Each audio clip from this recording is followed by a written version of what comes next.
a razão primeira de qualquer agrupamento humano, uma família ou até dos insetos, é garantir comida.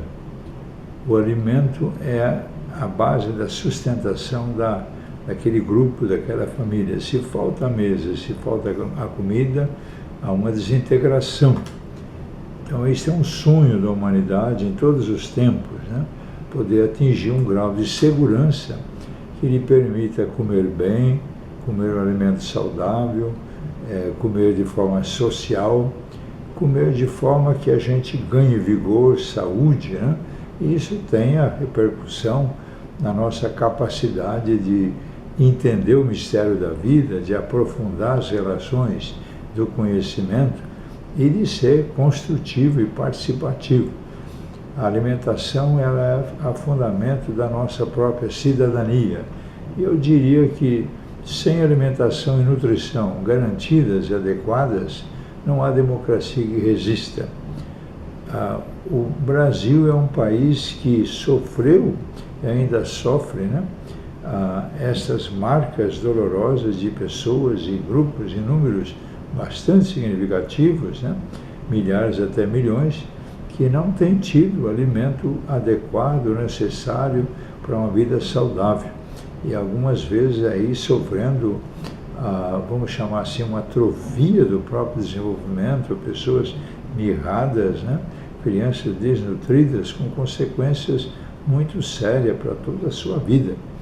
Então, o nosso país é um país que tem resposta para esse problema. Em 1992 para 93, né, no momento em que o povo brasileiro tinha ficado indignado contra a corrupção, e até um processo de impeachment aconteceu, destituindo o presidente da República, foi definido pelo movimento, pela ética na política, que a pior corrupção é um país ser uma grande economia, um grande produtor de alimentos e uma parcela significativa ou grande, como na ocasião de 32 milhões de brasileiros, sofrendo os males da fome, da falta de alimento, que possa responder a essa necessidade vital.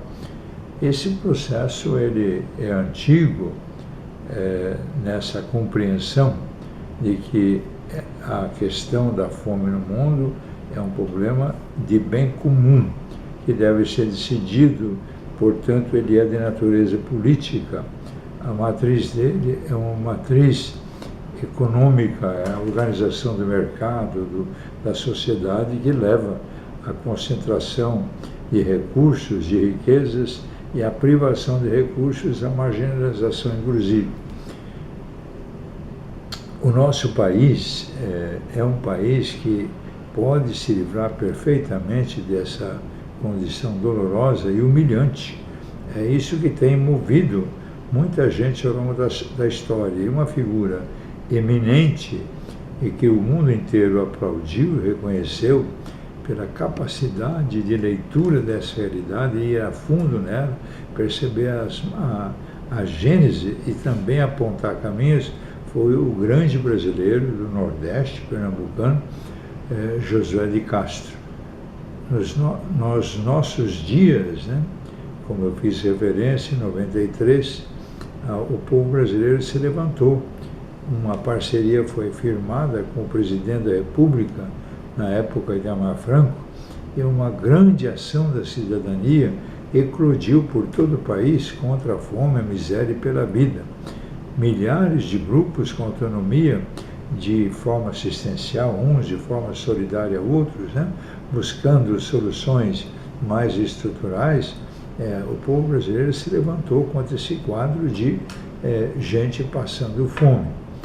E aí nós iniciamos um processo na parceria com o presidente Itamar Franco, que nos levou a realizar em 94 uma grande conferência nacional com 1.800 delegados que vieram de todo o Brasil, tendo realizado encontros menores nos municípios, encontros estaduais e regionais, e nós nos encontramos em Brasília naquele momento.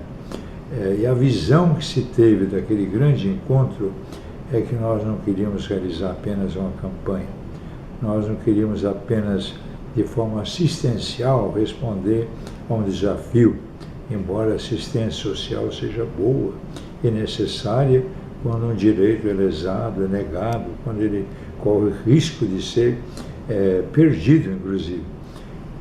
Nós, naquele momento, entendemos que é uma questão de desenvolvimento e que o país cuja bandeira diz ordem e progresso, ele deve ter um outro critério para o desenvolvimento.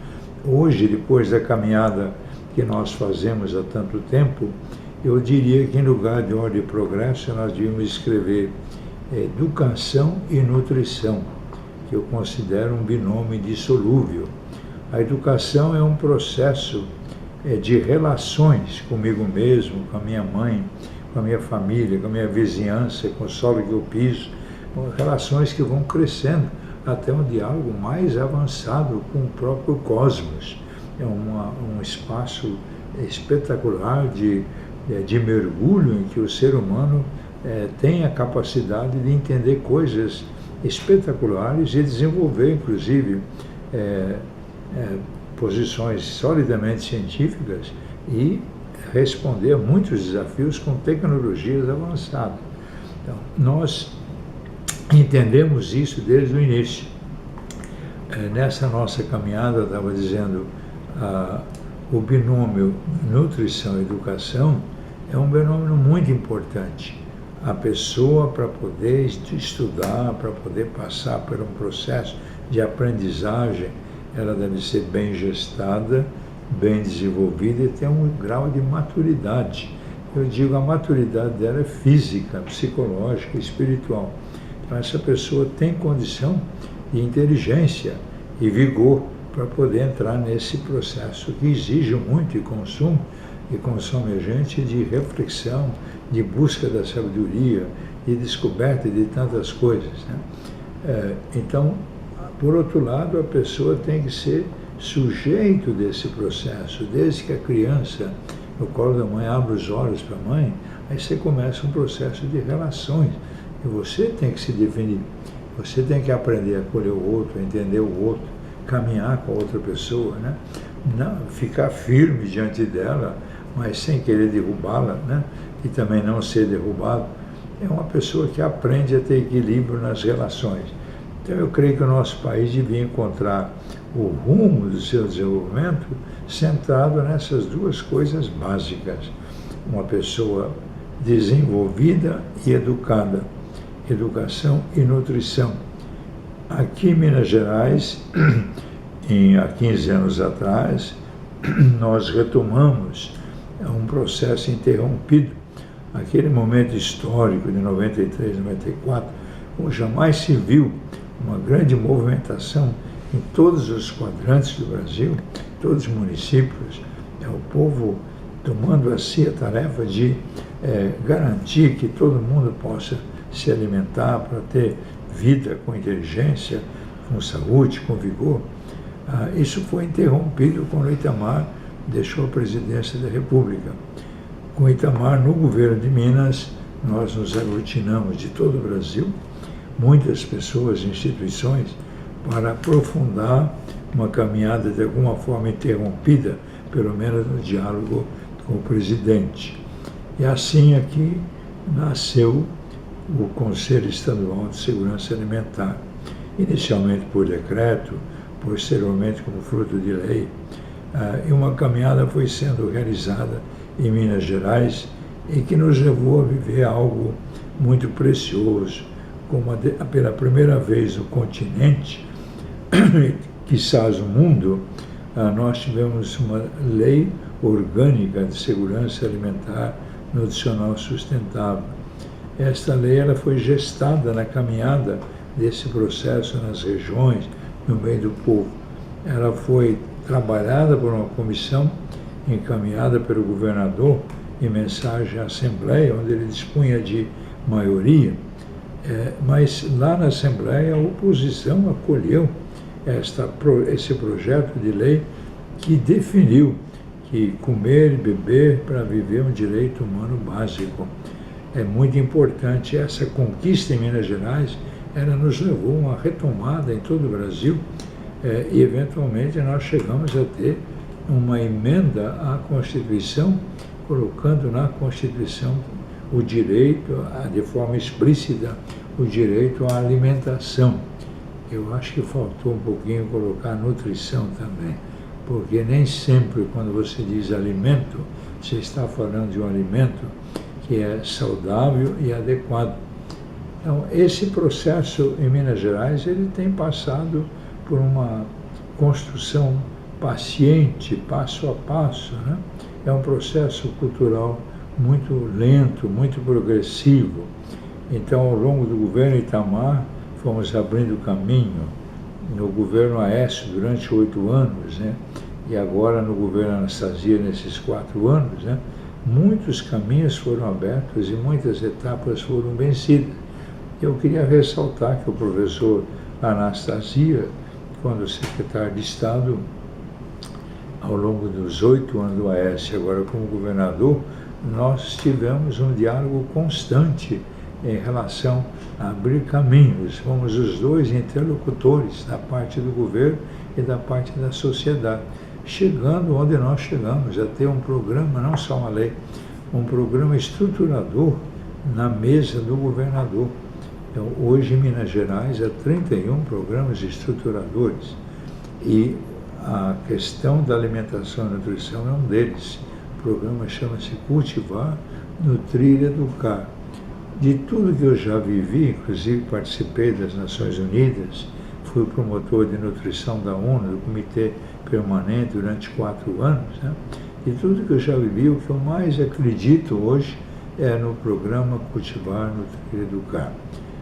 Pela sua transversalidade. São 3 secretarias de Estado, Educação, Saúde e Agricultura, através da subsecretaria, que unidas num projeto só, com 3 gerências, né, estão aí capacitando, mobilizando, capacitando e habilitando toda a nossa rede de ensino a poder dispor de alimentos de boa qualidade, conforme a Lei 2009-47/9 determina, o prefeito, o Poder Executivo, no seu nível, deve adquirir pelo menos 30% do alimento da agricultura familiar. E com o programa estruturador já implantado nesses 2 últimos anos em 130 municípios, né, nós atingimos o que a lei federal disse, que deve ser 30% adquirido da agricultura familiar. Os 130 municípios que nós trabalhamos, onde se implantou o programa Cultivar, Nutrir e Educar, atingiram essa meta e muitos superaram. Além disso, nós notamos um crescimento da aquisição pelo Estado de alimentos da agricultura familiar. Até 2011 não ultrapassava 6%. Hoje o Estado está atingindo 20% dos alimentos que são servidos na rede de ensino da agricultura familiar. E também já hoje temos lei que determina que o Estado deve adquirir da agricultura familiar alimento para as suas instituições. É um caminho, volto a dizer, difícil, lento, perseverante, descentralizado. Nós percebemos que um conselho ele não vai bem se ele ficar centrado na capital e apenas com pessoas, né, que desfilam, que atuam nesse nível político, mas é importante que ele esteja mais presente nas regiões. Então, o nosso conselho ele é constituído por 25 regiões. E hoje, mais do que nunca, a descentralização é fundamental, porque você deve, em cada bioma, perceber o que a mãe natureza, o meio ambiente, lhe dá para ter vida saudável naquela região. Então é importante essa descentralização e essa consciência. Então celebramos 15 anos, não conseguimos ainda, nesses 15 anos, que todos os municípios de Minas tomassem essa questão como uma questão de primeira grandeza, que fosse objeto de um pacto social no município entre o povo e o governante, com a Câmara Municipal participando, daí resultando uma lei municipal. não sentimos ainda essa compreensão. Espero que a gente possa, nos próximos 15 anos, né, em que nós temos aí um programa, um Plano Mineiro de Desenvolvimento Integrado, foi lançado também uma agenda estratégica relacionada à agricultura, que nós possamos fazer um avanço de qualidade nos próximos 15 anos, que a questão da alimentação e nutrição seja entendida como um direito e seja uma urgência, uma prioridade em cada município, que as 40 e tantas associações de municípios coloquem isso também na sua pauta.